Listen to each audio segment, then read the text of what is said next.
Start 1 2 3 start. नमस्कार. मार्क्सवादी communist पक्षाच्या दर महिन्याच्या 1 तारखेला होणाऱ्या या अभ्यास वर्गामध्ये आपल्या सर्व मित्रांचं सहर्ष स्वागत.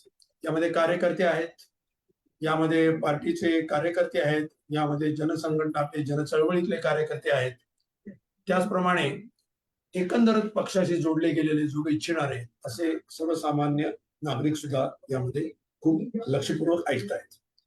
आज जो आपण विषय घेतलेला आहे चर्चेसाठी आणि ज्याच्यावर आपल्याला थोडीशी सखोल चर्चा करायची आहे आणि त्याच्या वेगवेगळ्या बाजू समजावून घ्यायच्या आहेत, तो विषय म्हणजे नीट, म्हणजे national eligibility and entrance test या नावाची एक राष्ट्रीय पातळीवरती ती परीक्षा घेतली जाते, ज्याला अक्षरशः लाखो विद्यार्थी आपलं सर्वस्व पणाला लावून ते बसलेले असतात आणि त्याच्यासाठी खूप मोठी कोचिंग क्लास नावाची अर्थव्यवस्था या देशात तयार झालेली आहे. तो विषय सध्या वृत्तपत्रामध्ये अतिशय गंभीरपणे गाजतोय, इतका गाजतो आहे की याच्या पुढे परीक्षा घ्यायची, त्याचे पेपर पाठवायचे, हे सर्व काम आता प्रत्यक्ष पंतप्रधान स्वतः आणि लष्कर, हवाई दलासहित यांच्या मदतीने ते करण्यात येईल इथपर्यंत वेळ या सगळ्या नीटच्या पेपर फुटीच्या या प्रकरणाने आणलेली आहे. म्हणजे याच्यामध्ये बरेच काही गोष्टींचं दर्शन होते की बाबा आपली व्यवस्था, सरकारी व्यवस्था, विशेषतः केंद्र सरकारची व्यवस्था लष्कराच्या मदतीशिवाय राष्ट्रीय पातळीवरची परीक्षा घेऊ शकत नाही, इतकी शरम वाटण्यासारखी वेळ ही भारतावरती आलेली आहे. आणि अर्थातच भारताचे पंतप्रधान नरेंद्र मोदी आहेत, गृहमंत्री अमित शहा आहेत आणि धर्मेंद्र प्रधान हे शिक्षण मंत्री आहेत. हा केवळ योगायोग नाही, भाजपची सत्ता आहे हा सुद्धा याच्याशी अतिशय जवळचा जोडलेला असा मुद्दा आहे. कारण याच्यामध्ये आतापर्यंत 11 लोकांना अटक झालेली आहे, त्याच्यापैकी अनेक जण याच व्यवस्थेशी, याच पक्षाशी सुद्धा कनेक्टेड आहेत असं सुद्धा दिसून आलं. पण तो मुद्दा बदली बाजूला ठेवला, याच्यात नरेंद्र मोदी, अमित शहा, त्यांचा कारभार तो प्रत्येक ठिकाणी दिसतो. परंतु नीटचा प्रश्न केवळ ते पेपर फुटले एवढा पुरता मर्यादित नाही, त्याच्या अनेक बाजू आहेत. त्या अनेक बाजू मुळामध्ये स्पर्धा परीक्षा कशा काय करतात, म्हणजे त्याचं कार्य काय, त्याचा उद्देश काय, प्रत्यक्ष त्याचे सामाजिक आर्थिक परिणाम काय होत आहेत, हा एक अतिशय गंभीर आणि अतिशय मोठा मुद्दा आहे. केंद्रीकरण मोठ्या प्रमाणात याच्यामुळे परीक्षांचं आणि शिक्षण व्यवस्थेचं होतंय का, हा सुद्धा एक अतिशय कळीचा मुद्दा आहे. मुळामध्ये जे आपण ज्याची टेस्ट करतो आहोत ते काय आहे नेमकं, ते खरोखर ज्ञानाची परीक्षा होतीये का, विद्यार्थ्यांच्या क्षमतेची परीक्षा होतीये का, अशा कुठल्या तरी गोष्टीची आपण परीक्षा करतोय की जी परीक्षा केल्यामुळे त्या विद्यार्थ्याची खरी क्षमता तपासलीच जात नाहीये आणि फक्त विशिष्ट पद्धतीनं जे शिकवलं जाईल किंवा विशिष्ट पद्धतीनं जे पुनरुत्पादन करण्याची त्याचं रिस्टेटमेंट करण्याची क्षमता निर्माण होईल हेच फक्त टेस्ट केलं जाते. असे अनेक प्रश्न याच्यामध्ये जोडले गेलेले आहेत. आणि म्हणून आपण असा विचार केला की याच्यावर बोलण्यासाठी या क्षेत्रातला परंतु जाणकार, अनुभव असलेला, परंतु एक सामाजिक दृष्टिकोन असलेला मनुष्य, एक तज्ञ याच्यामध्ये आपल्याला आवश्यक आहे. आणि अर्थातच आपल्याला याच्यासाठी आपल्या जवळचे, आपल्या चळवळीशी अतिशय जवळ संबंध पूर्वी अगदी पूर्णवेळ म्हणावा इथपर्यंत असलेले विद्यार्थी चळवळीमध्ये नंतरच्या काळामध्ये सातत्याने आपल्या चळवळीशी संलग्न असलेले आणि एकंदर सामाजिक भान त्यांच्या सगळ्या जीवनामध्ये आणि त्यांच्या या शैक्षणिक जीवनामध्ये सुद्धा ज्यांनी कायमच बाळगलं असे दादासाहेब शिंदे हे आपल्या बरोबर आहेत. ते मूलतः औरंगाबाद म्हणजे आता संभाजीनगरचे आहेत. त्यांचं शिक्षण हे MSc मॅथमॅटिक्स BA असं झालेलं आहे. त्यांनी विद्यापीठामध्ये शिकत असताना स्टुडंट्स फेडरेशनचं अतिशय तळमळीने काम केलेलं आहे. ते राज्याचे अध्यक्ष म्हणून सुद्धा राहिलेले आहेत. 15 वर्षापासून ते संभाजीनगरमध्ये गणिताचे वर्ग, म्हणजे ज्याला आपण क्लासेस म्हणतो एवढ्या अर्थाने, हे चालवत होते रादर असं म्हणलं पाहिजे. अध्यापनाचं कार्य अतिशय निर्लसपणे नेटाने ते करत आलेले आहेत. परंतु या डिसेंबर पासून त्यांनी हा सगळा जो काही क्लास चालवण्याची जी पद्धती आहे, जो प्रकार आहे, त्याला मिळालेलं वळण आहे, त्या सगळ्यापासून उद्विग्न होऊन त्यांनी त्यांचे क्लास हे बंद करण्याचा निर्णय घेतला. आणि हा सुद्धा खरं म्हणजे विचित्रच अशा प्रकारचा योगायोग आहे की ज्याच्यावरती आपण चर्चा करणार आहोत, ज्या गैरव्यवहारावरती, त्याचे ते सुद्धा एका अर्थाने साक्षीदार आहेत. आणि आता त्यांनी क्लास सुद्धा बंद करण्याचा निर्णय घेतला. त्यांनी JEE Main advance MHT CET NDA या एंट्रन्स एक्झाम 11वी-12वी या वर्गाला विविध विषय ते शिकवत आलेले आहेत. स्वतःचे स्पेशल मॅथ्स विषयाचे इन्स्टिट्यूट आहे, ते 9 वर्ष त्यांनी चालवलं, परंतु डिसेंबर पासून ते बंद केलं. त्यांचे बरेच विद्यार्थी IIT त्याच्यानंतर NIT SP COEP या सगळ्या इन्स्टिट्यूट्स मध्ये शिकतायत. आणि सृजन सांस्कृतिक मंच आणि नेचर सेव्हियर ग्रुप म्हणजे पर्यावरणाशी संबंधित असा त्याचं ते कार्य करतात. 2008 ते 11 या काळामध्ये ते SFI चे अध्यक्ष म्हणून सुद्धा त्यांनी काम केलेले आहे. असे आपल्या चळवळीशी निगडीत आणि या क्षेत्रातले अनुभवी आणि गणित विषयाचे अतिशय सखोल जाणकार तज्ज्ञ दादासाहेब शिंदे आपल्या बरोबर आहे. खरं त्याला आवाजावर बोलणं हे मला थोडंसं अवघडच वाटतंय, परंतु त्यामुळे दादा तुझं मनपूर्वक स्वागत. आता माझा व्हिडिओ तुम्हाला दिसत नाही याचं कारण माझ्या कॅमेऱ्यामध्ये काहीतरी तांत्रिक अडचण आलेली आहे, त्याच्यामुळे माझा आवाज तुमच्यापर्यंत पोचतोय. तर आता आम्ही असं ठरवलेलं आहे की दादा या क्षेत्राला जाणकार जरी असला तरी या विषयाच्या वेगवेगळ्या आणि इतक्या डायव्हर्स अशा बाजू आहेत की त्याला एक व्याख्यान द्यायचं सांगितलं तर त्याला 2 तास लागतील कदाचित, आणि कदाचित काही प्रश्न तरी राहून जातील. मी थोडीशी श्रोत्यांच्या वतीनं या विषयामध्ये जे महत्वाचे मुद्दे आहेत ते मुद्दे त्यांना कुठले वाटतात किंवा एकंदर कुठले आहेत याच्या अनुषंगाने काही प्रश्न विचारणार आहे, त्याच्यावरती उत्तर देतील, त्यांची सगळी जी काही माहिती आहे मांडणी करतील, आणि जर त्याच्यावर वाटतं तर पुन्हा एखादा प्रश्न, पुन्हा उत्तर, पुन्हा प्रश्न उत्तर, अशा पद्धतीने आपण साधारण 50-1 मिनिटं ही आपली चर्चा चालवणार. संवादाच्या माध्यमातून विषय उलगडेल असं आम्हाला वाटलं, म्हणून ही पद्धत आपण निवडलेली आहे. तर दादा, मला तुला पहिला प्रश्न असा विचारायचा आहे की हे NEET काय, NET हे काय भानगड आहे? हे राष्ट्रीय, राज्य, कुठली स्पर्धा परीक्षा आहे, कुठल्या विषयाची असेल, ती का घेतली जाते, याची अगदी प्राथमिक माहिती ही पहिल्यांदा तू सांग. नॅशनल इलिजिबिलिटी कम एंट्रन्स टेस्ट असं त्याचा लॉंग फॉर्म आहे. आणि ही देशाच्या पातळीवर मेडिकलच्या वेगवेगळ्या ज्या पॅथीज आहेत त्यामध्ये ऍडमिशन देण्यासाठी ही एंट्रन्स एक्झाम घेतली जाते. ही 12वीच्या बेसवर घेतली जाते. जे विद्यार्थी फिजिक्स, केमिस्ट्री, बायोलॉजी हे 3 सब्जेक्ट घेऊन 12वी पूर्ण करतात त्या विद्यार्थ्यांना ही एक्झाम देता येते. आणि या एक्झाम मध्ये मेरिटमध्ये आल्यानंतर मेरिटनुसार त्यांचे वेगवेगळ्या राज्यांमध्ये तसंच मेडिकल कॉलेजेस, म्हणजे होमिओपॅथी असतील, आयुर्वेद असतील किंवा एम्स सारख्या ज्या काही प्रीमियर इन्स्टिट्यूट आहेत आपल्या देशातल्या, या इन्स्टिट्यूशन्स मधले प्रवेश या एक्झामच्या माध्यमातून निश्चित होतात. यामध्ये पूर्वी एक वाक्यता होती, म्हणजे अगदी मी 1999ला 12वी पास झालो त्या आधीपर्यंत फक्त 12वीला जेवढे बोर्ड एक्झाम मध्ये विद्यार्थ्यांना गुण मिळतात त्या गुणांच्या आधारावर मेडिकलचे प्रवेश व्हायचे. आणि त्यामध्ये 85% प्रवेश हे राज्यांना देण्याचा अधिकार होता. समजा आता मी महाराष्ट्रामध्ये आहे, तर महाराष्ट्रामध्ये जेवढ्या काही मेडिकलच्या सीट्स आहेत त्यातल्या 85% सीट्स ह्या 12वी बोर्डमध्ये जे काही मार्क्स मिळतात PCB या 3 विषयांमध्ये विद्यार्थ्यांना, त्या ग्रुपच्या आधारे त्यांना ते प्रवेश दिले जायचे मेरिटनुसार. आणि मग त्याच काळात 15% जे ऍडमिशनचा कोटा आहे तो ऑल इंडिया PMT नावाची जी काही एंट्रन्स एक्झाम व्हायची, नीटच पूर्वीचं नाव असं आपण म्हणू त्याला, त्या माध्यमातून व्हायची. आणि साधारणतः 2000 साली पहिल्यांदाच 99-2000 साली पहिल्यांदाच MHT CET नावाची एंट्रन्स एक्झाम महाराष्ट्रामध्ये महाराष्ट्र सरकारने इंट्रोड्यूस केली. मग महाराष्ट्रातले जे प्रवेश व्हायचे, मेडिकल असो किंवा इंजिनिअरिंग असो, तर ते प्रवेश ह्या MHT CET एंट्रन्स एक्झामच्या माध्यमातून व्हायला लागले, म्हणजे 85% ऍडमिशन्स.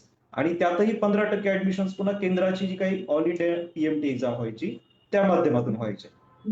पण त्यानंतरच्या काळामध्ये पुन्हा 2005 आणि 2015 या काळामध्ये सुप्रीम कोर्टाचे काही जजमेंट्स आले आणि नंतर न्यू एज्युकेशन पॉलिसी वगैरे हा सगळा प्रकार सुरू झाला. आणि देशभरामध्ये जे काही वेगवेगळी राज्ये त्यांच्या सेपरेट एंट्रन्स एक्झाम्स घ्यायची, तर त्या रद्दबातल ठरवून मेडिकल साठी प्रवेशासाठी एकच एंट्रन्स एक्झाम, ती म्हणजे नीट एक्झाम, ही लागू करण्यात आली.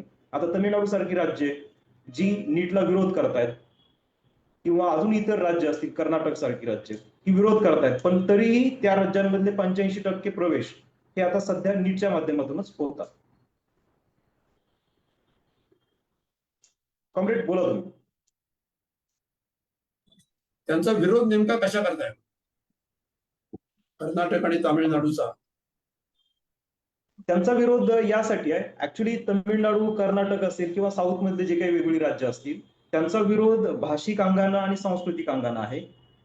असा विरोध गुजरातचे मुख्यमंत्री नरेंद्र मोदी ज्या वेळेला होते त्यावेळेला सुद्धा त्यांनी नीट ही एंट्रन्स एक्झाम आमच्यावर लादली जाऊ नये आणि गुजराती भाषेत आम्ही राज्याची वेगळी एंट्रन्स एक्झाम घेऊ, अशा पद्धतीची भूमिका त्यांनी गुजरातचे मुख्यमंत्री असताना घेतली होती.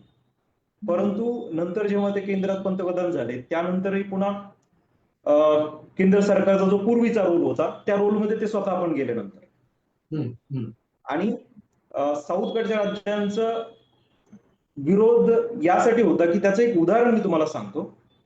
एस अनिता नावाची एक विद्यार्थिनी होती, ती अगदी गरीब कुटुंबातली होती, शेतमजूर कुटुंबातली होती. म्हणजे तिच्या घरात एवढी गरिबी होती की तिच्या घरामध्ये टॉयलेटची सुद्धा व्यवस्था नव्हती. अशा गरीब शेतमजूर आणि सोशली बॅकवर्ड कुटुंबातून होती. पण ती कॉलेजमध्ये रेग्युलर जाऊन तिने अभ्यास करून 12वीच्या परीक्षेमध्ये 1200 पैकी तिने 1176 मार्क्स मिळवले होते. म्हणजे जवळपास 98% मार्क्स तिने 12वी बोर्ड एक्झाम मध्ये मिळवले. आणि ऍट द सेम टाइम तिला फिजिक्स मध्ये 100 पैकी 100 मार्क्स होते आणि मॅथमॅटिक्स मध्ये सुद्धा 100 पैकी 100 मार्क्स होते. आणि त्याच वेळेला तिने नीट एक्झाम पण दिली, पण नीट एक्झाम मध्ये तिला 720 पैकी 86 मार्क्स मिळाले फक्त, म्हणजे 12.33%. आणि ऑफकोर्स नीटमध्ये एवढे कमी मार्क्स मिळाल्यानंतर मेडिकलचे एंट्रन्स एक्झाम मध्ये एवढे कमी मार्क्स असल्यानंतर तिला मेडिकलला ऍडमिशन मिळणं शक्यच नव्हतं. आणि मग त्या स्ट्रेस मधून तिने आत्महत्या केली. आणि तो मुद्दा घेऊन मग तिथे मोठ्या प्रमाणात आंदोलनं झाली आणि मोठ्या प्रमाणात जनक्षोभ उसळला की नीट एक्झाम अशा पद्धतीनं आमच्यावर लादू नये आणि 12वी बोर्डच्या एक्झामच्या बेसिसवरच आम्ही ऍडमिशन द्यावेत, अशा पद्धतीचा प्रवाह त्या ठिकाणी मूळ धरू लागला. आणि आजही साऊथ मधल्या राज्यांचा याला प्रखर विरोध आहे. आणि त्यात आता आपल्या महाराष्ट्राची अवस्था ती आपण साऊथ मध्ये आहोत की नॉर्थ मध्ये आहोत असा प्रश्न पडायची वेळ आलेली. आपली स्वतःची पण अशी काही आयडेंटिटी नाही. आपली आयडेंटिटी आपण विरघळवून टाकली असं वातावरण आहे सध्या तरी. करेक्ट. तो एक फार मोठा विषय आहे. आणि त्यात दुसरा एक महत्वाचा मुद्दा असा की ज्या काही एंट्रन्स एक्झाम होतात, आता समजा नीट जरी असेल तरी ती तमिळ भाषेत व्हावी किंवा मल्याळम भाषेत व्हावी किंवा कन्नड भाषेत व्हावी, असा सुद्धा तिथे एक मोठा दबाव होता. मग ह्या दबावानंतर मागच्या काही कालावधीपासून सुरू झाली, परंतु तरीही ह्या नीट एक्झामची काठिण्य पातळी हळूहळू वाढवत नेली गेली. आणि यामध्ये काय होतंय की एक पॅरलल व्यवस्था तयार होतीये. आपली जी काही शिक्षण व्यवस्था होती, जी सरकार मान्य होती किंवा सरकारच्या मदतीवर आधारित अशा पद्धतीचे ज्युनियर कॉलेजेस किंवा शाळा चालायच्या, त्याला पर्यायी अशा पद्धतीची खाजगी कोचिंग क्लासेसची एक व्यवस्था यामध्ये तयार झाली. आपण या मुद्द्यात हेच करायचं होतं ना. नाही, एक मिनिट आपण या मुद्द्याकडे येऊया. आता ही परीक्षा कशा करता घेतली जाते, केव्हापासून सुरुवात झाली, उद्देश काय कळलं. आता याच्यामध्ये कोचिंग क्लास हा विषय काय येतो, म्हणजे कशा करता कोचिंग क्लास लावायला लागतो? यामध्ये काय आहे, आपले जे काही ट्रेडिशनल ज्युनियर कॉलेजेस आहेत, जिथे 11वी-12वीचे क्लास होतात, अशा कॉलेजेसमध्ये या एंट्रन्स एक्झामच्या तयारीच्या अनुषंगाने काहीही होत नाही. त्या ठिकाणी फक्त स्टेट बोर्ड किंवा आपलं एनसीईआरटी जे आहे त्यांनी जो काही ठरवून दिलेला सिलेबस आहे तो शिकवला जातो, तोही अर्धवट शिकवला जातो, अशा पद्धतीचं वातावरण आहे. आणि मग या एंट्रन्स एक्झामची तयारी केल्याशिवाय तर आपल्याला मेडिकलला किंवा इंजिनिअरिंगला प्रवेश मिळू शकत नाही. आणि मग ते जर करायचं असेल तर मग खाजगी क्लासेसमध्ये जाण्याशिवाय किंवा खाजगी वर्ग करण्याशिवाय पर्याय नाही. पण मग आता मला काय विचारायचं आहे की आता कुठली समजा 12वीची परीक्षा द्यायची, सामान्य 12वीची परीक्षा द्यायची, तर त्याला सुद्धा कोचिंग क्लासेस हे पूर्वी असायचे. 10वीच्या परीक्षेला सुद्धा कोचिंग क्लासेस, 7वी 8वीला सुद्धा कोचिंग क्लासेस. हे कोचिंग क्लासचं कल्चर हे शिक्षण व्यवस्थेमध्ये शाळांना समांतर असं चालतं. आणि हे पहिल्यापासून आहे, म्हणजे पहिल्या खालच्या इयत्तांपासून सुद्धा आहे असं मला म्हणायचं. मग आता या नीट आणि सेटच्या एक्झाम मध्येच या कोचिंग क्लासवरती एकदम बंदूक का धरली जाते? पूर्वी आता मला आठवत आहे की मी शाळेत असताना सुद्धा असे खाजगी ट्युशन्स वगैरे चालायच्या. हा. पण कुठेतरी शाळेतले शिक्षक वेगळा वेळ देऊन मुलांची तयारी करून घ्यायचे आणि त्यावेळेला उद्देश असा होता साधा सोपा की शाळेत शिकवलेलं समजत नाही किंवा अभ्यासात थोडंसं मागं राहतोय आणि मदत मिळावी त्यासाठी म्हणून तिथे मुलं जायची शिकायला. हा. आणि मग शाळेचा त्याच्यात आणि मार्ग ह्याच्यात तिथे काय शिकवला फरक आहे? जायचा. मग ते कोचिंग क्लास आणि नीट सेटचे कोचिंग क्लास याच्यात काय फरक आहे? त्याच्यामध्ये प्रचंड मोठा फरक आहे. आज नीटसाठी 2 वर्षांसाठी जर एखाद्या क्लासेसमध्ये प्रवेश घ्यायचा म्हटलं तर कमीत कमी 2 वर्षांमध्ये 4 ते 5 लाख रुपये खर्च येतो एका विद्यार्थ्यासाठी. 2 कोचिंग वर्षाचा मिळून इन्स्टिट्यूटची 4 ते 5 लाख रुपये. 4 ते 5 लाख रुपये खर्च येतो. त्यामध्ये क्लासेसची फीज आणि विद्यार्थी जनरली बाहेरून येत असेल शहरामध्ये शिकायला किंवा शहरातलाही विद्यार्थी असेल तरी सुद्धा ट्रॅव्हलिंगचा खर्च वगैरे येतोच आणि फीस तर प्रत्येकाला भरावीच लागते. म्हणजे बाहेरून येणारे विद्यार्थी, ग्रामीण भागातून वगैरे येणारे विद्यार्थी, कारण क्लासेस जनरली सगळे मोठ्या शहरांमध्येच कॉन्सन्ट्रेट झालेले आहेत. ग्रामीण भागामध्ये चांगल्या क्लासेसची व्यवस्था नसल्यामुळं मुलं मग राहण्यासाठी मेससाठी ऍडिशनली त्यांना खर्च करावा लागतो त्या ठिकाणी. मग हा खर्च साधारणतः 4 ते 5 लाख रुपये सहज होऊन जातो 2 वर्षांमध्ये. पण मग आता तुम्हाला सांग की तू म्हणलं की बाहेर गावांकडे विद्यार्थी येतात आणि क्लासेस तर वर्षभर चालतात ना. पण मग विद्यार्थी बाहेर गावांना आले तर मग ते काय त्या शाळा कॉलेजमध्ये कधी जातात ते वर्ग? काळा राहिल्या वर्गात कधी जातात? एक 10 वर्षापूर्वी जर आपण निरीक्षण केलं ना तर क्लासेसचा जो वेळ असायचा ना तो जनरली इव्हिनिंगला किंवा अर्ली मॉर्निंग असायचे आणि मग दिवसभर विद्यार्थी फ्री असायचे आणि त्यात बऱ्यापैकी शहरात राहणाऱ्या विद्यार्थ्यांचा, ज्यांनी शहरामध्ये कुठल्या तरी कॉलेजमध्ये प्रवेश घेतला असे विद्यार्थी असायचे. ग्रामीण भागातले विद्यार्थी त्या काळात जास्त येत नव्हते शहरामध्ये आणि मग सकाळी किंवा संध्याकाळच्या वेळेत क्लासेस करायचे आणि दुपारच्या वेळेत कॉलेजला जाऊन हजेरी लावून यायचं. मग प्रॅक्टिकल्स असतील, काही लेक्चर्स असतील असं करायचे.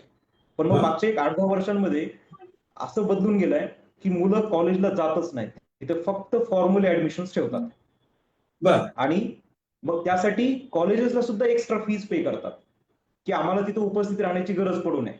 म्हणजे कॉलेजमध्ये किंवा 12वी ज्युनियर कॉलेजमध्ये आम्ही वर्गात येणार नाही याच्यासाठी कॉलेजला पुन्हा जास्ती पैसे द्यायचे? कॉलेजमध्ये सुद्धा पुन्हा जास्तीचे पैसे द्यायचे. ऍटलीस्ट 10,000 20,000 पर इयर अशा पद्धतीने पैसे मोजतात विद्यार्थी. पण मग आता म्हणजे कॉलेजमध्ये आता सगळ्या विद्यार्थ्यांना म्हणजे ही शाळा कॉलेजला वर्गाला कुलूप लावून बाहेर क्लासेसमध्ये जा अशा प्रकारची व्यवस्था आहे असं म्हणायचंय? अशाच पद्धतीची व्यवस्था झालेली आहे. आज 11वी-12वी मध्ये शिकणारे जेवढे विद्यार्थी आहेत फार क्वचित ठिकाणी असं घडत असेल की कॉलेजेसमध्ये वर्ग भरतात आणि विद्यार्थी वर्गामध्ये जातात. पण अगदी 80% इन्स्टिट्यूट्स असतात ज्युनियर कॉलेजेस की ज्या ठिकाणी विद्यार्थी जातच नाहीत, 11वी-12वीचे विद्यार्थी, त्यातले त्यात विशेषतः सायन्सचे विद्यार्थी. आणि सायन्स हा विषय असा आहे की त्यामध्ये तुम्ही प्रॅक्टिकल शिवाय थिओरिटिकल नॉलेजला काही अर्थ नाहीये आणि त्यांचं सिलेबसचं डिझाईन पण अशा पद्धतीनं असतं की तुम्हाला थिओरिटिकल जे नॉलेज घ्यायचं त्याच्याशी रिलेटेड असणारे प्रॅक्टिकलचा एक सेट तयार करून दिलेला असतो प्रत्येक विषयाचा आणि तो विद्यार्थ्यांनी 2 वर्षांच्या कालावधीमध्ये 11वी आणि 12वी मध्ये तो करणं अपेक्षित असतं. पण विद्यार्थी प्रॅक्टिकल सुद्धा करत नाही. म्हणजे मी स्वतः माझ्या विद्यार्थ्यांना बऱ्याचदा सांगितलं की तुम्ही क्लासमध्ये येता पण मग तुम्ही हे प्रॅक्टिकल्स वगैरे करता का? तुमच्या जे काही थिओरिटिकल नॉलेज तुम्ही सायन्स घेता त्याला काही अर्थ आहे का? अशा पद्धतीने मी स्वतः माझ्या क्लासमध्ये पण हे प्रश्न उपस्थित केलेले आहेत बऱ्याचदा. पण मग व्यवस्था अशी बनवून गेलेली आहे की विद्यार्थी प्रॅक्टिकलला सुद्धा महत्व देत नाही आणि जेव्हा प्रॅक्टिकल एक्झाम्स वगैरे होतात, आता तुम्ही म्हणजे एक्झाम पॅटर्न जर पाहिला आपला 12वीच्या बोर्ड एक्झामचा तर त्यामध्ये 600 पैकी 150 मार्क्स प्रॅक्टिकल आहे आणि विद्यार्थी कॉलेजमध्ये उपस्थित न राहता कुठलेही प्रॅक्टिकल्स न करता त्यांना 150 मार्क्स अगदी मोकळ्या हाताने दिले जातात आणि मग 25% मार्क्स त्यांचे असेच स्कोर होऊन जातात बोर्ड एक्झाम मध्ये आणि मग उरलेले थिओरिटिकल एक्झाम मधले 75% मार्क्स त्यापैकी ते सहजपणाने 30-40% तर आरामात स्कोर करतात एक्झाम मध्ये. माझं निरीक्षण असं याच्यामध्ये की ह्या एंट्रन्स एक्झाम ह्या सगळ्या मल्टिपल चॉईस बेस्ड असतात. म्हणजे क्वेश्चन असतो आणि 4 ऑप्शन्स असतात, मग त्यातला एक ऑप्शन किंवा मल्टिपल ऑप्शन्स करेक्ट असतात, अशा पद्धतीचे हे एक्झाम्स असतात. मग मुलं त्या पद्धतीने प्रॅक्टिस करतात मुलांना जर सांगितलं आपण, मी समजा एखादा क्वेश्चन दिला, एखादा प्रॉब्लेम सॉल्व्ह करायला सांगितलं, त्याचं डिस्क्रिप्टिव्ह आन्सर काय आहे असं विचारलं, तर मेजॉरिटी मुलांना त्याचं डिस्क्रिप्टिव्ह आन्सर लिहिता येत नाही, त्याला व्यवस्थित प्रेझेंट करता येत नाही, त्याचं अनालिसिस त्याला सांगता येत नाही. म्हणजे त्यात ते शॉर्टकट ट्रिक्स वगैरे बऱ्याचदा यूज करतात. पण मग त्यामधून जे काही थेरॉटिकल नॉलेज किंवा अनालायझिंग पॉवर मुलांची जी काही डेव्हलप व्हायला पाहिजे, तर ती होतच नाही त्याच्यामध्ये. फक्त आणि फक्त फोकस एंट्रन्स एक्झाम क्रॅक करणं, त्याच्यामध्ये जास्तीत जास्त स्कोर करायचा आपल्याला, अशा पद्धतीचा फोकस राहतो मुलांचा. हा, म्हणजे मला असं म्हणायचंय की ज्याची परीक्षा केली जाते, व्हॉट इज टेस्टेड, हेच मुळामध्ये ते सुद्धा बरोबर नाही. बरोबर आहे. हा, म्हणजे बरं, आता याच्यामध्ये याचं सामाजिक दृष्ट्या ती 4-5 लाख रुपये फी भरायची, तू कोण भरू शकतील आणि कोण भरू शकणार नाही, तुझा अनुभव काय? ऑफकोर्स याच्यामध्ये एकतर मिडल क्लास किंवा हायर मिडल क्लासचे विद्यार्थी असतात क्लासेस मध्ये, आणि काही क्लासेस असे आहेत की जिथे कमी फीज मध्ये मुलांना शिकवलं जातं. पण मग अशा ठिकाणी त्याची तयारी पण जेमतेमच होते. आणि मेजॉरिटी मुलं, जी मुलं ग्रामीण भागातली म्हणा किंवा शहरातली सुद्धा, जे काही सामाजिक दृष्ट्या आणि आर्थिक दृष्ट्या दुर्बल घटकातली मुलं आहेत, त्यांच्यासाठी सुद्धा क्लासेसमध्ये जाऊन क्लास करणं हे अवघड गोष्ट आहे. आणि कॉलेजेसमध्ये पण रेग्युलर लेक्चर्स वगैरे होत नाही, त्यामुळे त्याच्यामध्ये खूप मोठी कुचंबना होते. म्हणजे मग आता असं म्हणता येईल का, शिक्षणामध्ये सरळ सरळ वर्ग तयार झालेत आणि समाजातले जे तळच्या वर्गातले लोक 100% आहेत, वर्ग तयार झाले यामध्ये.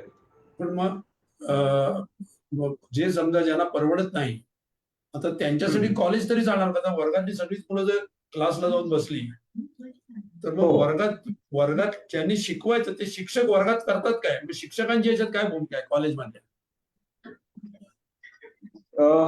यात शिक्षकांना काय, मुलंच येत नसतील तर मग आम्ही काय करणार अशा पद्धतीने, म्हणून मग शिक्षक सह्या मारून येतात किंवा प्रेझेंटी लावून येतात.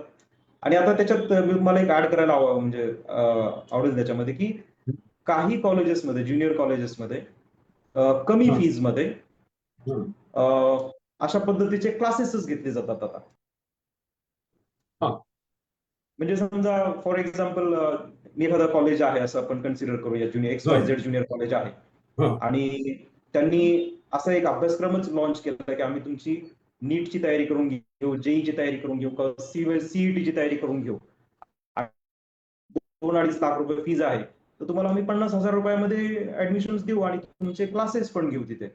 मग त्या कॉलेजमध्ये जे पगारी नोकर आहेत, म्हणजे प्राध्यापक मंडळी आहेत वेगवेगळ्या विषयांची, तीच मंडळी त्या मुलांचे क्लासेस घेतात आणि संस्था चालक ते फीज वगैरे जमा करून घेतात. मग त्यात काय मानधन देत असतील किंवा नसतील, तो त्यांचा अंतर्गत भाग येतो. पण संस्था चालक त्यामध्ये मोठ्या प्रमाणात फीज जमा करून घेतात विद्यार्थ्यांना अशा पद्धतीने. आणि मग वरतून म्हणायला पण होतं की बाबा आम्ही रिझनेबल फीज मध्ये क्लासेस देतोय मुलांना. म्हणजे याच्यामध्ये आता सरकारचा अटेंडन्स जर विद्यार्थ्यांचा कॉलेजमध्ये नाही, तर बोर्डाची परीक्षा ते देऊ कसे शकतात? 75% अटेंडन्स कंपल्सरी आहे. कंपल्सरी आहे, पण मग रेकॉर्ड तसं तयार केलं जातं आणि तेच बोर्डाकडे फॉरवर्ड केलं जातं. म्हणजे शाळा, बोर्डातल्या लोकांना पण माहित असतं की मुलं उपस्थित नाहीये, पण स्टील ही व्यवस्था अशी बनलेली की ते पण काही त्याची क्रॉस चेकिंग करत नाहीत. म्हणजे याचा अर्थ असा, हम्म. नाही, म्हणजे याचा अर्थ असा हम्म. की शाळा जर अनुदानित असेल, तर अनुदान देणारं शासन, त्यांचे अधिकारी, ती संस्था, त्या संस्थेतले शिक्षक आणि पालक हे सगळे या व्यवस्थेचा भाग झालेले, या व्यवस्थेचे शरण झालेले. बरोबर आहे. आणि याच्यामध्ये अर्थातच काही अर्थपूर्ण व्यवहार होत असू शकतील, कारण त्याच्याशिवाय शिक्षण अधिकारी, स्वतः शिक्षण मंत्री आणि या क्लासचे मालक यांच्यामध्ये काहीतरी अर्थपूर्ण व्यवहार असल्याशिवाय, कारण म्हणजे शिक्षक सुद्धा यांच्यामध्ये काही अर्थपूर्ण व्यवहार झाल्याशिवाय हे सगळं डोळ्यासमोर सूर्यप्रकाश जो आहे त्याला अंधार म्हणायचं, ही व्यवस्था कशी काय, म्हणजे काही शक्यता आहे का याच्याशी? आहे, याच्यात अर्थपूर्ण व्यवहार होतात. अधिकाऱ्यांना माहित असतात ह्या गोष्टी, अधिकाऱ्यांना पण मग पाकिटं पोहोचवली जातात. आणि म्हणजे ओपन सिक्रेट आहे असं म्हणूया आपण, हे अशा पद्धतीने हे चालू आहे. ओके, आता मला असा एक प्रश्न विचारायचा आहे की आता आपण पेपर फुटीच्या आता विषयाकडे येऊया, कारण पेपर फुटी फक्त एक बाजू आहे. आता हे पेपर फुटले आणि अनेक क्लासेसची नावं आले आणि ज्यांची आलेली नाहीत ते त्याच्यात नसतील असं अर्थातच आपण काय म्हणू शकत नाही. हे फक्त वरती आलेले आहेत हे एवढे, म्हणजे सापडले ते गुन्हेगार आणि न सापडले ते सज्जन असं काय म्हणता येत नाही, कारण हा धंदाच असा गुरु धंदा आहे असा. हो. तर मग काय म्हणजे आता हे प्रत्यक्ष क्लासेसला ऍडमिशन घेताना अशी काही चर्चा असते का, किंवा या क्लासमध्ये गेलं तर अमुक अमुक होतं, त्या क्लासमध्ये गेलं तर होत नाही, किंवा तू स्वतः म्हणलास किंवा क्लास तुम्ही बंद केले, तर त्या सगळ्याच्या मागे काय तुझं म्हणजे निरीक्षण काय आहे, म्हणजे क्लासेसच्या कंडक्ट बद्दलचं निरीक्षण काय, विशेषतः या पेपर क्लासेसच्या फुटीच्या संदर्भात? ऍक्च्युली पेपर फुटी ह्या वर्षी झाली असंच म्हणता येणार नाही आपल्याला. 2024 मध्ये पण नीटचा पेपर फुटला होता. बर. त्यावेळेला फक्त काही विद्यार्थ्यांवर कारवाई केली आणि तो विषय तिथेच संपवला गेला. आणि यावर्षी ते मोठ्या प्रमाणात जास्त बाहेर आलं. काही पालकांनी तक्रारी केल्या आणि सोशल मीडियाचा वापर जसा द्वेष पसरवण्यासाठी होतो, तसं सोशल मीडियाचा वापर काही वेळेला अशा घटना व्हायरल होण्यामध्ये सुद्धा होतो. तसा हा प्रकार झाला आणि ते प्रकरण हाताबाहेर गेल्यामुळे मग कारवाई करावी लागली त्यांना. आता शनिवारचीच घटना सांगतो मी. सीईटी नावाची आपल्याकडे वेगवेगळ्या युनिव्हर्सिटीसाठीची एंट्रन्स एक्झाम, युजी कोर्सेससाठी एंट्रन्स एक्झाम होते. त्याचं कॉन्ट्रॅक्ट मिळालेलं आहे एंट्रन्स करण्याचं. आपली एक सॉफ्टवेअर मधली एक नामांकित कंपनी आहे आपल्या देशातली, तर त्यांना मिळालेलं आहे. आणि त्यात पण टेक्निकल इश्यू झाला म्हणून त्या दिवशीचा पेपर संध्याकाळपर्यंत काही मुलांचा तो होऊ शकला नव्हता.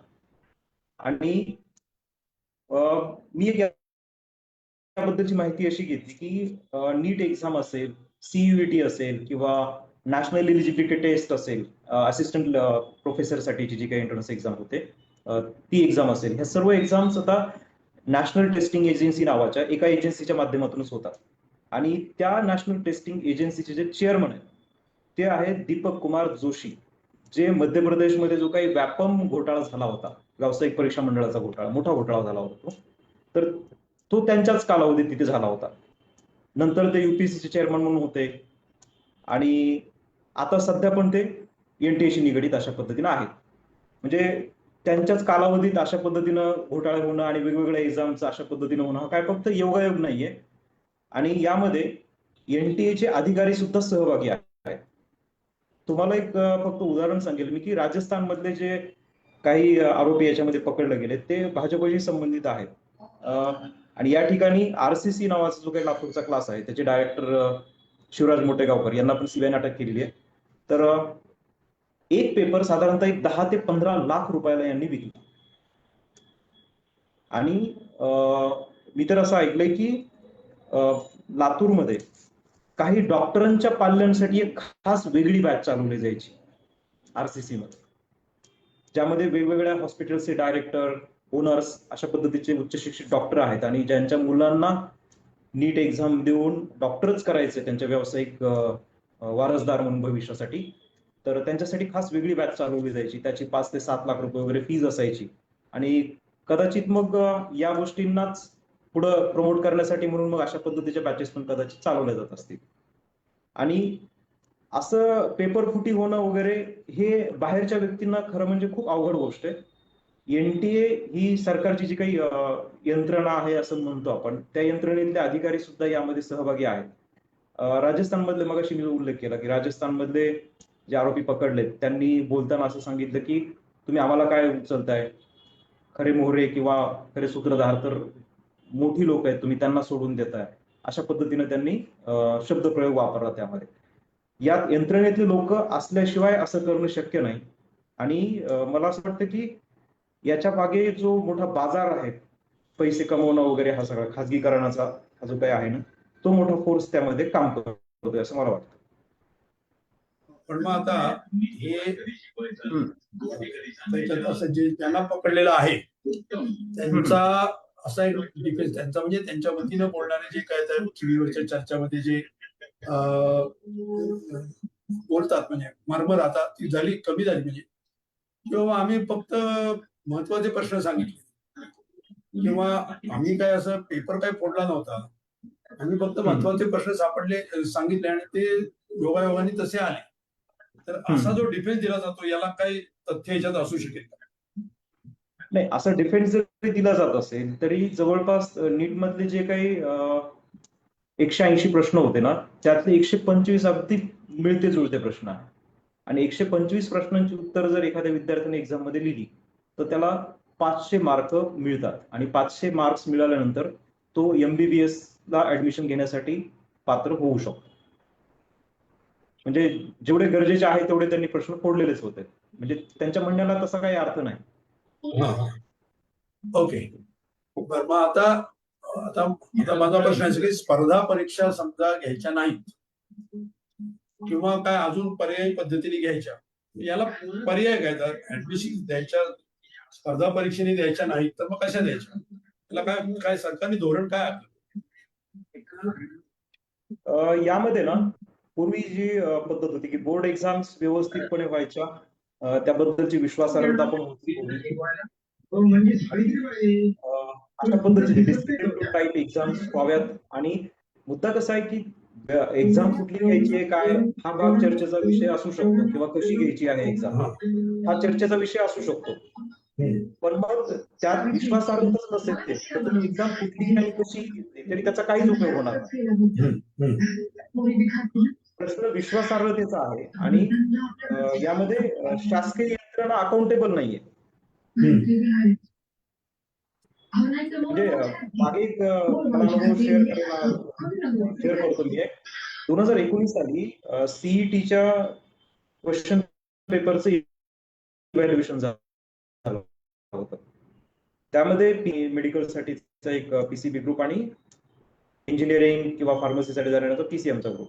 तर त्याच्या इव्हॅल्युएशन मध्ये PCM आणि PCBची गडबड झाली होती आणि ते चुकीच्या पद्धतीने इव्हॅल्युएशन झाल्यामुळे जे बायोची तयारी करणारे विद्यार्थी आहेत त्यांना मॅथमॅटिक्स सारख्या विषयामध्ये खूप चांगले मार्क्स मिळाले आणि जे ऍक्च्युअली मॅथमॅटिक्सची तयारी करणारे विद्यार्थी होते त्यांना खूपच कमी मार्क्स मिळाले चुकीच्या इव्हॅल्युएशनच्या पद्धतीमुळे. मग हे प्रकरण काही इन्स्टिट्यूटच्या संचालकांनी हायकोर्टामध्ये नेले.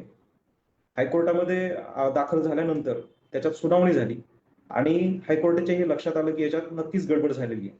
पण मग नंतर सीईटी सेलचे जे काही प्रमुख IAS अधिकारी होते यांनी हे प्रकरण सरकारची बदनामी वगैरे ह्या सगळ्या गोष्टी होतील म्हणून काही व्यवहार करून कोर्टाकडून असा निकाल घेतला की आत्ता ह्या स्टेजला जर आपण रिइव्हॅल्युएट करायचं म्हटलं तर उशीर होऊ शकतो निकाल देण्यासाठी, आणि उशीर झाला तर मग पुन्हा प्रवेश प्रक्रिया जी आहे कॅप राऊंडची ती लांबू शकते.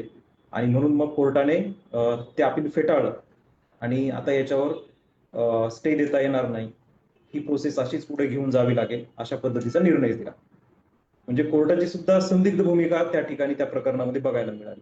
पण त्याच्यामधून अनेक विद्यार्थ्यांचं जे काही रेप्युटेड इन्स्टिट्यूट्स आहेत अशा इन्स्टिट्यूटमध्ये जाण्याचं स्वप्न भंगून गेलं. त्यामध्ये आपले इथे कामगार नेते आहेत विश्वनाथ शेळके म्हणून संभाजीनगरचे, त्यांचा मुलगा होता, अत्यंत हुशार चांगला अभ्यास विद्यार्थी होता, पण मग तो त्याच्यामध्ये सफर झाला. हे तर आपल्या जवळच उदाहरण म्हणून आपल्याला माहित झालं. पण असे खूप विद्यार्थी, आता नीट एक्झामचं जे काही आता प्रकरण घडलं सगळं, बऱ्याच विद्यार्थ्यांनी त्यानंतर आत्महत्या केल्यात. खूप सारे पालकांनी त्यामध्ये कर्ज काढून किंवा जमीन गहाण ठेवून मुलांना शिकण्यासाठी कोचिंग इन्स्टिट्यूटमध्ये शहरात ठेवलं होतं. तर हे त्याचे कॉन्सिक्वेन्सेस आपल्याला बघायला मिळतात त्याच्यात. तर याच्यामध्ये एक असा प्रश्न आहे की CBSEचा अभ्यासक्रमावरती आधारित, तर CBSE म्हणजे काय आणि राज्य बोर्डाचा अभ्यासक्रम आणि CBSEचा अभ्यासक्रम याच्यात फरक काय असतो, मुळात असतो का, काय असतो आणि त्याचे काय परिणाम होतात ते जरा थोडं सांग. हो, यात काय झालंय की CBSEची मोनोपॉली तयार होते जेव्हापासून नीट एक्झाम आपल्या श्रोत्यांना CBSE म्हणजे काय माहिती नाही. हो, मी एक्सप्लेन करून सांगतो. Central board of secondary education असा त्याचा लॉंग फॉर्म आहे. आणि देशभरामध्ये जे काही माध्यमिक स्कूल चालतात, जसं आपण महाराष्ट्रातलं स्टेट बोर्ड असतं आपलं पुण्याला जे मंडळ चालतात त्या मंडळाशी संबंधित असणारे आपल्याकडे ज्युनियर कॉलेजेस किंवा स्कूल्स असतात, तसे CBSE स्कूल्स हे सेंट्रल बोर्ड सोबत असोसिएटेड किंवा अफिलिएटेड असतात. तर त्यांचा सिलेबस वगैरे डिझाईन होतो आणि आता जी काही नीट एक्झाम होते त्याचा जो बेस आहे क्वेश्चन्स देण्याचा त्या एक्झाम मधला, तो बेस आहे CBSE बोर्डचा सिलेबस. मग मुलं स्टेट बोर्डचा अभ्यास करतात, पण मग सिलेबसचा बेस CBSE असल्यामुळे मग त्यांना CBSEचा अभ्यास करावाच लागतो. म्हणजे 11वी-12वीसाठी त्यांचं ऍडमिशन स्टेट बोर्डच्या कॉलेजमध्ये असतं कुठेतरी, जिथे स्टेट बोर्डचा अभ्यासक्रम शिकवला जातो आणि अभ्यास करतात ते नीटचा जो CBSE बेसवर असतो. म्हणजे त्यांची पण त्याच्यामध्ये बुडादाण होते. आणि आता मागच्या काही वर्षांपासून त्यामध्ये थोडंसं युनिफॉर्मिटी आणण्याचा प्रयत्न केला गेला. परंतु आजही स्टेट बोर्डचा सिलेबस आणि एनसीईआरटीचा किंवा सीबीएसईचा सिलेबस जो आहे त्यामध्ये काही प्रमाणामध्ये तफावत आहे. तो एकदम सेम टू सेम सिलेबस नाही किंवा त्याची सिलेबसची प्रेझेंटेशन स्टाईल वेगवेगळी आहे दोन्ही बोर्ड्समध्ये. यात सीबीएसई सुद्धा एक नामांकित संस्था किंवा विश्वासार्ह संस्था म्हणून आपण ओळखायचो. परंतु मागच्या आठवड्यात आपण सर्वांनी बघितलं असेल की 12वीच्या पेपर्समध्ये असेसमेंटमध्ये खूप मोठा गोंधळ उडालेला आहे. मागच्या फेब्रुवारी महिन्यामध्ये सीबीएसईने असा निर्णय घेतला होता की या वर्षीपासून 12वीच्या बोर्डच्या जे काही एक्झाम्स कंडक्ट केल्या जातील त्याच्यातले जे काही वेगवेगळ्या विषयांचे पेपर्स आहेत, असेसमेंट होणार आहे, तर ते असेसमेंट ऑनलाईन पद्धतीने होणार आहे. यामध्ये त्यांनी सर्वच्या सर्व उत्तरपत्रिका स्कॅन करून अपलोड केल्या आणि जे काही करस्पॉन्डिंग असेसमेंट करणारे टीचर्स आहेत त्या टीचर्सना ते प्रोव्हाइड केलं. मग त्यांनी ऑनलाईन स्क्रीनवर बघूनच त्याच्यावर मार्किंग स्कीमच्या पद्धतीने मार्क्स वगैरे दिले. पण यामध्ये खूप मोठा गोंधळ उडालेला आहे आणि ही मार्किंग स्कीम पूर्वी जशी व्हायची तशी ती झालेली नाहीये. एका विद्यार्थ्याने तर त्याचा आन्सर पेपर जो आहे तो ट्विटरवरच अपलोड केला होता, एक्सवर. आणि मग त्यानंतर इतका गोंधळ उडाला, सगळीकडे सीबीएसईची बदनामी झाली. मग त्याच्यावर अक्षरशः भक्त मंडळीने तर त्याला पाकिस्तानी आहे वगैरे अशा पद्धतीने पण शिवीगाळ केली किंवा तशा पद्धतीने सगळी चर्चा पण घडवून आणली त्यांनी. म्हणजे 12वीचा विद्यार्थी आहे, त्याचं वय किती असणार आहे, 17 वर्ष किंवा 18 वर्षे, आणि तो स्वतः जेई मेनची एक्झामची म्हणजे ऍडव्हान्सची एक्झाम तयारी करत होता. जेई मेन तो क्वालिफाय झाला होता आणि त्याचा इश्यू एवढाच होता की त्याला जर 12वी बोर्ड एक्झाम मध्ये जर 75% मार्क्स नाही मिळाले तर तो IIT किंवा IIIT NIT सारख्या इन्स्टिट्यूटमध्ये प्रवेश घेऊ शकत नाही. त्याचा एंट्रन्स एक्झाम मध्ये चांगला स्कोर आलेला, जेई मेन एक्झाम झालेली त्याची, तो ऍडव्हान्स एक्झामची तयारी करतोय आणि इन बिटवीन त्याच वेळेत सीबीएसईचा रिझल्ट आला आणि त्या रिझल्टमध्ये त्याला असं कळतंय की त्याला 75% मार्क्स मिळतच नाही. तर त्याचं कुटुंबीय आणि तो पॅनिक होणं किंवा घाबरून जाणं साहजिकच आहे. त्याने पेपर चांगले लिहिलेले आहेत परंतु असेसमेंट चुकीच्या पद्धतीने झालेलं आहे. म्हणजे सीबीएसईची काही आपण विश्वासार्ह संस्था म्हणायचो तर त्या सुद्धा संस्थेची विश्वासार्हता आता स्टेकला लागलेली आहे असं म्हणू शकतो आपण. याच्यामध्ये ऍक्च्युली एक प्रॉब्लेम असा झालेला आहे की स्कॅनिंग करणं एवढ्या सगळ्या उत्तरपत्रिकांचं आणि त्या असेसमेंटला देणं हे काम एकाच कुठल्या तरी खाजगी कंपनीला दिलेलं आहे आणि त्याच्यामध्ये प्रचंड मोठा आर्थिक व्यवहार आहे आणि एकाच कंपनीला त्याच्यातून फायदा मिळावा किंवा निविदा मागवून कॉम्पिटेटिव्ह पद्धतीने ते काम दिलं गेलं नाही. एकाच कंपनीला मोनोपॉली असल्याप्रमाणे ते काम दिलं किंवा मर्जीतले कंपनी असेल कदाचित, असं असू शकतं. आणि मग म्हणून हा सगळा मोठा गोंधळ उडालेला आहे त्यामध्ये. हे तर फक्त एक प्रकरण समोर आलं आपल्या, पण बऱ्याच विद्यार्थ्यांचं असं झालेलं आहे की त्यांची स्वतःची उत्तरपत्रिकाच नाहीये ती, दुसऱ्याचीच कोणाची तरी उत्तरपत्रिका त्यांच्याशी जोडून घे, त्यांच्या नंबरला जोडून गेलेली आहे. असे पण काही गोंधळाचे प्रकार त्याच्यामध्ये झालेले आहेत. यापूर्वी सीबीएसईचं असं कधीच घडलेलं नव्हतं आणि याच्या पाठीमागं काय की खाजगी कंपनीला कॉन्ट्रॅक्ट देणं, त्यांना काहीतरी आर्थिक लाभ पोहोचवून देणं, या पद्धतीचा उद्देश त्यामध्ये असल्यामुळे मग या सीबीएसई सारख्या चांगल्या संस्थांची विश्वासार्हता सुद्धा स्टेकला लागून गेली यामध्ये. पण मग आता तू ते सांगितलंस की सीबीएसईचे नंतर त्यांनी त्याची चूक मान्य केली, असं काय आता नुकतंच घडलेलं आहे का? सीबीएसईने याच्यावर काहीच नाही बोललेलं आहे, अजून नाही बोलला.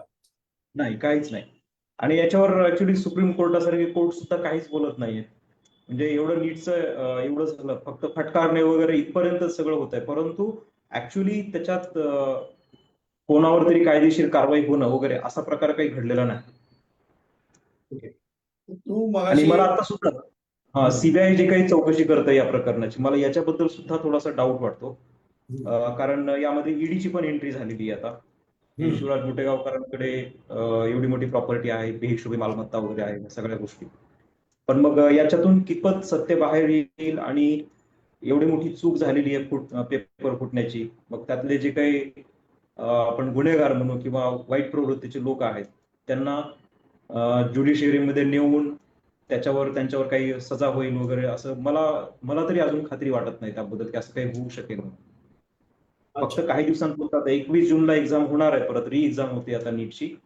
तर ती एक्झाम होईपर्यंत कदाचित ह्या बातम्या वगैरे येत राहतील, चर्चा होत राहील आणि एकदा 21 जूनला एक्झाम झाली की नंतर पुन्हा ह्या बातम्या पण कदाचित मीडियामधून गायब होतील असं वाटतं मला. नाही, पण तुला काही विद्यार्थी याच्यातले काही भेटले ज्यांची परीक्षा आता रद्द झाली? मला आता नीटची तयारी करणाऱ्या विद्यार्थ्यांशी तर माझा संबंध नाहीये, कारण मी मॅथमॅटिक्स शिकवतो. पण मग काही पालकांकडून वगैरे जे काही इनपुट्स मिळालेत मला, की हम्म. मुलांनी अगदी निश्वास सोडला होता. 2 वर्ष भरपूर अभ्यास केला, आपण खूप अपेक्षांनी अभ्यास केला आणि आता ते एक्झाम झाली आणि त्यांनी सुटकेचा निश्वास सोडून ते सुट्ट्या एन्जॉय करण्याच्या मूडमध्ये होते. पण तेवढ्यात हे सगळं प्रकरण घडलं आणि पेपर रद्द करावा लागला. त्यामध्ये प्रचंड मनस्ताप होतोय पालकांना आणि विद्यार्थ्यांना.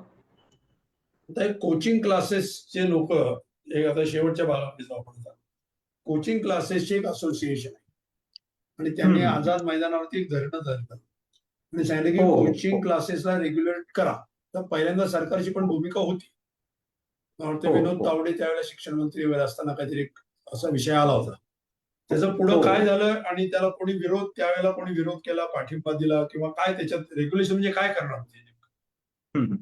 ऍक्च्युली यामध्ये काय आहे, कोचिंग क्लासेस असोसिएशन मध्ये आणि अजून काही कोचिंग क्लासेस चालवणाऱ्या संचालकांच्या संघटना आहेत, यांनी याला मोठ्या प्रमाणात विरोध केला आणि त्यांनी भूमिका अशीच घेतली की असे जे कोणी व्यक्ती आहेत, मोठ्या क्लासेसचे संचालक वगैरे असतील, जे अशा पद्धतीनं चुकीचं काम करतात, तर त्यांना त्याच्यामध्ये सजा व्हावी किंवा त्यांच्यावर कार्यवाही व्हावी योग्य ती, ही मागणी त्यांनी लावून धरलेली. आणि रेग्युलेशनच्या संदर्भामध्ये काय आहे, त्याच्या दोन बाजू आपल्याला लक्षात घ्याव्या लागतील. मागच्या काही वर्षांपासून एज्युकेशन सिस्टम मध्ये, आता मागच्या वर्षी फक्त भरती झाली, मागच्या 15 वर्षांमध्ये गव्हर्नमेंट स्कूल्स कॉलेजेसमध्ये वगैरे, तर सरकारची भरती नसल्यामुळे मोठ्या प्रमाणामध्ये बेरोजगारीचं प्रमाण वाढलेलं आहे. आणि मग आता मी जेव्हा कोचिंग इन्स्टिट्यूटमध्ये आलो, तर मला काहीतरी उपजीविकेचं साधन मिळतंय आणि मी ऑनेस्टली विद्यार्थ्यांना शिकवेल, काही चांगले विद्यार्थ्यांना घडवीन, असे दोनच उद्देश ठेवून यामध्ये आलेलो होतो. 9 वर्षानंतर मला स्वतःचं इन्स्टिट्यूट बंद करावं लागलं, कारण इकॉनॉमिकली मला ते फिजिबल नव्हतं चालवणं. मी जेवढा वेळ द्यायचो. आणि दुसरी गोष्ट काय झाली आहे, की मार्केटिंगचा एक महत्वाचा भाग यामध्ये आहे. तुम्ही पाहिलं असेल, मोठ्या शहरांमध्ये मोठमोठे होर्डिंग असतात. आता ज्या आरसीसी क्लासचं ह्या नीट पेपर फुटी प्रकरणामध्ये नाव आलेलं आहे, त्यांच्या वर्षभर एकेका होर्डिंगवर कंटिन्युअस जाहिराती असतात आणि होर्डिंगचे रेट तुम्हाला माहिती आहे, साधारणतः 40-50 हजार रुपये प्रति महिना अशा पद्धतीचे एका होर्डिंगचे रेट असतात जाहिरातींचे.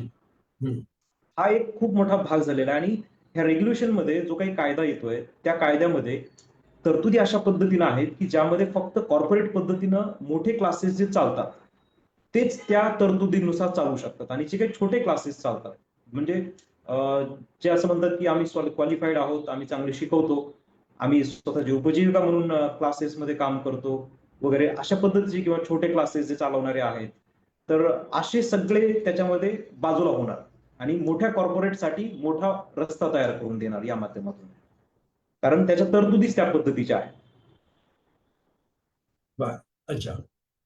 पण म्हणजे आणि हा. दुसरं एक सांगायचं की याच्यात खाजगीकरणाचं जे टोक दिसतंय ना अजून, मागे तुम्ही ऐकलं असेल, बायजूस नावाचं एक इन्स्टिट्यूट चालायचं हा. आणि करेक्ट. लॉकडाऊनच्या हा. पिरियडमध्ये त्यांनी ऑनलाईन क्लासेस प्रोव्हाइड केले होते. तर त्या बरोबर. हा. पिरियडमध्ये त्यांची खूप रिक्वायरमेंट वाढली आणि नंतर खूप लोक त्यांची कंपनी म्हणून रजिस्टर केली. जवळपास 2022 म्हणजे 2011ला बायजू कंपनी, म्हणजे त्यांनी कंपनी फॉर्मेशन मध्ये आणलं ते कोचिंग इन्स्टिट्यूट, आणि 2022 मध्ये म्हणजे 11 वर्षामध्ये त्यांचा जो टर्न ओव्हर होता तो $22 बिलियन झाला होता बापरे. 2022 मध्ये. म्हणजे जागतिक पातळीवर त्यांनी शेअर्सच्या माध्यमातून एवढा सगळा पैसा त्याच्यातून उभा केला होता. आणि नंतरच्या काळामध्ये आता काय झालं काही माहित नाही, सेबी पण कधी जागी होते, कधी झोपल्याचं नाटक करते. त्यानंतर ईडी असेल, ईडी तर माहितीच आहे आपल्याला की तिला सांगितलं तरच ती काम करते आणि कुठं काम करायचं ते तिला माहित असतं. तर ह्या सगळ्या संस्था ऍक्टिव्ह झाल्या आणि 2022 नंतरच्या मागच्या 2-3 वर्षांमध्ये ही कंपनी पूर्ण कोलॅप्स झाली.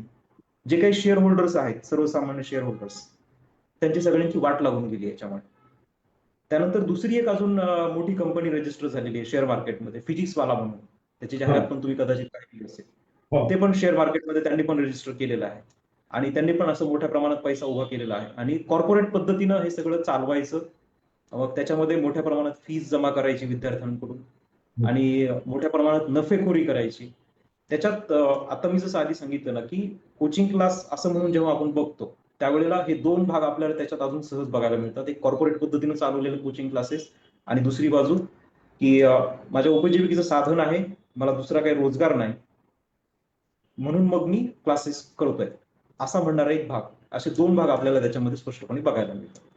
म्हणजे याचा संबंध कोचिंग क्लासेस मध्ये मुलं जातात याचा संबंध एका बाजूला शिक्षण संस्थांचं किंवा निबंध शिक्षणाचं खाजगीकरण, नंतर प्रवेश पुढे जे द्यायचे इंजिनिअरिंग, मेडिकल किंवा अजून पुढे घ्यायचे असतील त्या संस्थांचं पुन्हा खाजगीकरण, हो हो हो, या स्पर्धा परीक्षांना शिक्षण म्हणजे त्याच्यासाठी तयारी करणं याचं खाजगीकरण, त्याचं कॉर्पोरेटीकरण आणि हे सगळं त्याचं केंद्रीकरण पुन्हा केंद्राच्या पातळीवरचं, आणि त्याच्यामधून येणारे भीषण अशा प्रकारचे भ्रष्टाचाराचे अपरिहार्य असे प्रकार, अशी ही सगळी साखळी आहे.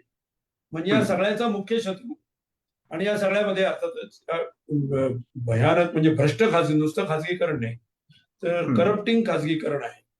आणि याच्यामध्ये सामाजिक न्याय किंवा आर्थिक सामाजिक दृष्ट्या दुर्बल घटक जो असेल, अगदी मध्यमवर्गीय सुद्धा जो असेल, दुर्बल तर सोडून द्या, मध्यमवर्गीय सुद्धा याच्यातून बाहेर फेकले जात आहेत आणि भ्रष्टाचार करू शकत नसल्यामुळे पुन्हा अजून बाहेर फेकले जातात.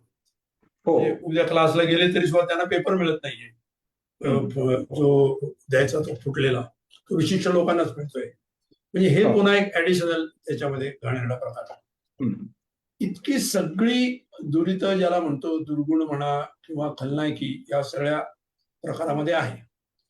तर याच्यामध्ये तू आता विद्यार्थ्यांमध्ये वावरलेला आहेस किंवा या निमित्ताने क्लासेसचे तुझे विद्यार्थ्यांमध्ये किती असंतोष आहे असं वाटतं? विद्यार्थ्यांमध्ये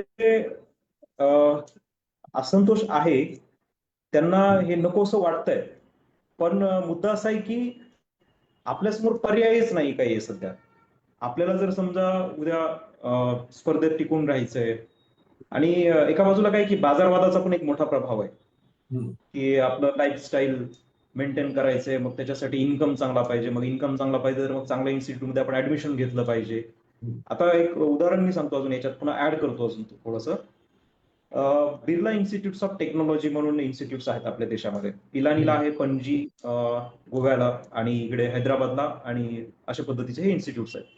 तर यांची सेपरेट एंट्रन्स एक्झाम होते. साधारणतः त्यांची 2,000 रुपये फीज असते एंट्रन्स एक्झामची फक्त, आणि साधारणतः लाखांमध्ये काही विद्यार्थी ती एंट्रन्स एक्झाम देतात, पण काहीशेच जागा त्यामधून भरल्या जातात. तर या इन्स्टिट्यूट्समध्ये शिकणाऱ्या विद्यार्थ्यांनाच जनरली गुगलमध्ये किंवा त्यासारख्या कंपन्यांमध्ये अपॉइंटमेंट मिळतात किंवा पॅकेजेस मिळतात. कारण काय, आता ह्या आतल्या गोष्टी माहीत नसतात सर्वसामान्यांना किंवा बाहेर. मला पण माहित नव्हतं, पण काही वर्षांपूर्वी मला कळलं ते. तर गुगलचे शेअर्स आहेत बिट्समध्ये. अच्छा. गुगलचे शेअर्स आहेत बिट्समध्ये, आणि बिट्स त्याची एंट्रन्स एक्झाम कंडक्ट करते, विद्यार्थ्यांना ऍडमिशन देणार, त्यांना तिथे त्या पद्धतीचं ट्रेनिंग देणार, आणि मग त्याच मुलांना गुगलमध्ये अपॉइंटमेंट्स पण मिळणार. म्हणजे तुमच्या रोजगाराच्या ज्या संधी आहेत त्या संधी सुद्धा अशा पद्धतीनं आर्टिक्युलेट केल्या आहेत की तुम्हाला तिथं जाण्याशिवाय मार्गच नाही. म्हणजे त्यांची भरमसाठ फीस भरून एंट्रन्स एक्झाम द्या, आणि एंट्रन्स एक्झाम क्वालिफाय करून नंतर त्यांची 4 वर्षांची जी काही डिग्रीसाठीची जी काही एक्झाम म्हणजे फीज असेल. आता बीटची फीस साधारणतः पर इयर 1.5 ते 2 लाख रुपयाच्या घरात आहे, किंवा कदाचित त्यापेक्षा थोडीशी जास्तही असेल. म्हणजे 4 वर्षांची बीटेक किंवा बीईची डिग्री घ्यायची असेल विद्यार्थ्याला तर एक 10 ते 12 लाख रुपये आरामात खर्च येतो त्याला, आणि सर्वसामान्य कुटुंबातले विद्यार्थी एवढा तर खर्च नाही करू शकणार. म्हणजे हे सगळं खाजगीकरणाचं, व्यापारीकरणाचं आणि त्याचंही पुन्हा भ्रष्ट व्यापारीकरणाचं एक विकृत रूप या निमित्ताने आपल्या समोर आलेलं आहे. मला असं वाटतं की दादासाहेब, हा जो मुख्य निष्कर्ष आहे याच्यावरतीच आपण आता थांबूया. आता आपण सगळेजण कार्यकर्ते आहोत, तू विद्यार्थी चळवळीतला कार्यकर्ता राहिलेला आहेस. मला असं वाटतं की याच्याबद्दल विद्यार्थ्यांच्या मध्ये, पालकांच्या मध्ये, अगदी मध्यमवर्गीय विद्यार्थी आणि पालकांच्या मध्ये सुद्धा जबरदस्त असंतोष या व्यवस्थेबद्दल नक्की असणार आहे असं मलाही वाटतं. असे काही फीडबॅक आपल्याला मिळतात. मला असं वाटतं की ही पर्यायी याला काहीतरी व्यवस्था असली पाहिजे, आणि मुख्य म्हणजे शाळा आणि कॉलेजेस मध्ये वर्ग हे त्यांच्या पद्धतीने झाले पाहिजे, आणि स्पर्धा परीक्षा जर कुठल्या राहणारच असतील तर त्याचं सर्व शिक्षण हे शाळा कॉलेजमध्येच मिळालं पाहिजे. कोचिंग क्लासची गरजच लागता कामा नये.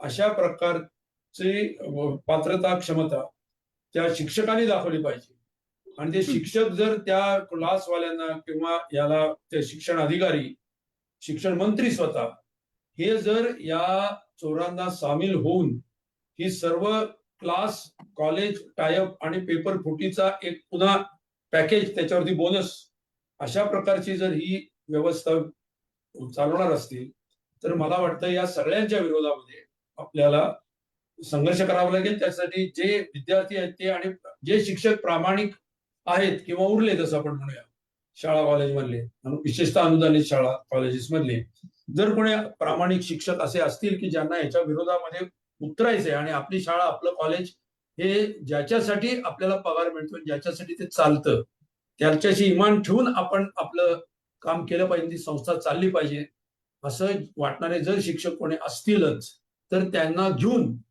एक व्यापक जन आंदोलन याच्यासाठी उभं राहायला पाहिजे. खास करून विद्यार्थ्यांनी ते उभं केलं पाहिजे, युवकांनी उभं केलं पाहिजे असं मला या आपल्या सत्राचा समारोप करताना बोलावं असं वाटतं. मला वाटतं तूच त्याच्याशी नक्कीच एक सहमत मिनिट बोलू मी. बोल बोल बोल बोल. हा, ऍक्च्युली काल सकाळी ज्यावेळेस तुमचा फोन आला त्यावेळेला तुम्हाला वाटलं की मी बोलावं ह्या विषयावर. ऍक्च्युली तुम्ही हा विश्वास दाखवला, मला खूप आनंद वाटला. आणि मी त्यानिमित्ताने काही आर्टिकल्स वाचले, माझ्याकडे ऑलरेडी काही इन्फॉर्मेशन होती, मी तिला अजून परत असेंबल केलं आणि पॉइंटच्या फॉर्म मध्ये काढण्याचा प्रयत्न केला. आणि मला सुद्धा स्वतःला नव्याने अजून काही गोष्टी त्याच्यामध्ये शिकायला मिळाल्या. म्हणजे तुम्ही मला ही संधी दिल्यामुळे मला अजून त्याच्यात नवीन शिकायला मिळालं. आणि मला असं वाटतं ना की मी काही फक्त गोष्टी यातल्या फक्त तुटक तुटक स्वरूपात मांडलेल्या आहेत. यामधून आपल्याला एक दृष्टिकोन मिळायला नक्कीच मदत होईल. आणि मला स्वतःला आवडेल की यामध्ये अजून डेप्थ मध्ये जाऊन थोडासा अभ्यास करावा आणि याला पर्यायी व्यवस्था काय असू शकते याबद्दल काही आपण धोरणात्मक काही मुद्दे काढू शकलो तर मला वाटतं की हे आपण सेमिनार जो आज ठेवला त्याचा काहीतरी उपयोग झाला असं मला वाटतं. आणि मी तुम्हाला तर गुरुच म्हणतो माझा, बरं का. आणि तुमच्यासोबत मला स्क्रीन शेअर करायला मिळाली, खूप आनंद वाटतोय मला. तुझं you always have that capability आणि कॅपॅसिटी, काही प्रश्नच नाहीये. मी तुला अध्यक्ष असल्यापासून त्याच्या आधीपासून ओळखतोय. त्याची नम्रता आहे ती पण चांगली गोष्ट आहे. तू या निमित्ताने या धोरणात्मक मुद्द्यावरती जर काही लिहायचं ठरवलंस आणि इतर आपले सहकारी आहेत त्यांच्या बरोबर, त्यांना पण बरोबर घेऊन, आणि मगाशी म्हणलं असे जे प्रामाणिक शिक्षक असतील त्यांना बरोबर घेऊन जर आपण तशा प्रकारचा प्रयत्न केला तर निश्चितपणे याच्यातून काहीतरी चळवळ म्हणून हे उपयोगी ठरेल आणि सरकारला नवीन धोरण आणण्यासाठी आपण भाग पाडू शकू असा एक निर्धार या निमित्ताने आपण व्यक्त करूया. आणि इथं सत्राचा समारोप झालेला नाहीये कारण काही प्रश्न असू शकतात, येऊ शकतात. तर ते प्रश्न जे आहेत ते चॅट बॉक्स मध्ये आपल्याला टाकेल किंवा सांगेल तोंडी, ते आपण ऐकू आणि त्याची उत्तर द्यायचा प्रयत्न करूया. म्हणजे प्रश्न अर्थातच तुला उत्तर द्यावे लागतील. प्रश्न फक्त प्रसाद सध्या काही प्रश्न आतापर्यंत आलेले नाहीये. तुला काय प्रश्न आहे का स्वतःला प्रसाद? हो, खरं म्हटलं तर नीट बद्दल तर बरेच प्रश्न आहेत. आणि मला वाटतं सर्व जे आपले विद्यार्थी आहेत जे नीट लिहिलेले आहेत आणि जे नीट लिहिणार आहेत त्यांचा पुढे पण एक मोठा प्रश्न असेल.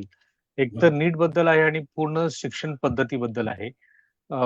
जे केंद्रातून आता धोरण जे आकारले जात आहे एस्पेशली फॉर हायर स्टडीज आणि हे जे प्रोफेशनल स्टडीजसाठी.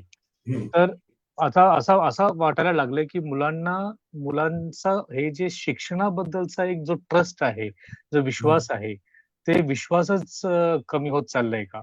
म्हणजे आपल्या देशात शिक्षण घेऊन काय अर्थ नाहीये, इकडे असंच लोक असतात, हे एक जनरल परसेप्शन निर्माण व्हायला लागलंय का याची एक भीती आहे. तर याबद्दल दादासाहेब शिंदे यांनी याच्याबद्दल काय बोललं तर बरं होईल. असं परसेप्शन नक्कीच तयार होत आहे. आणि मी तुम्हाला सांगतो की बरेच विद्यार्थी जे आपण इलाइट क्लास किंवा उच्च वर्गातले म्हणतो, जे आर्थिकदृष्ट्या सक्षम आहेत, तर असे मेजॉरिटी विद्यार्थी आता बाहेर जाऊन शिक्षण घेण्याच्या तयारीत आहेत किंवा जात आहेत. विशेषतः युरोपियन कंट्रीजमध्ये किंवा USA मध्ये जातात विद्यार्थी शिकण्यासाठी. काही त्यांना स्कॉलरशिप्स ऑफर होतात किंवा काही वेळा त्यांचे पालक पण त्यांचा खर्च बिअर करण्यासाठी तयार असतात. म्हणजे माझ्याशी संबंधित काही नातेवाईक असतील किंवा काही मित्रांची मुलं असतील तर ती आता म्हणजे युरोपमध्ये युक्रेन, रशिया किंवा US मध्ये किंवा दुबईमध्ये सुद्धा शिकायला जात आहेत आता सध्या. म्हणजे आपल्या देशातल्या शिक्षण व्यवस्थेबद्दलची विश्वासार्हता कमी होते हे नक्कीच आहे. आणि दुसरी गोष्ट अजून अशी की तुम्हाला माहिती आहे की जेई मेन, जेई ऍडव्हान्स किंवा IIT जेई एंट्रन्स एक्झाम जी होते, त्याच्यातून IITs मध्ये जे शिक्षण घेणारे विद्यार्थी आहेत त्यांच्या क्वालिटी बद्दल सुद्धा ह्या एंट्रन्स एक्झामच्या पद्धतीमुळे प्रश्नचिन्ह उभा राहते आता सध्या. त्याची क्रिएटिव्हिटी आहे तर ती काही प्रमाणात कमी झाली अशी निरीक्षणं काही लोकांनी नोंदवलेली आहेत आता. आणि IIT मधून बीटेक करून वगैरे जे सिलिकॉन व्हॅलीमध्ये वगैरे जॉब ऑपॉर्च्युनिटीज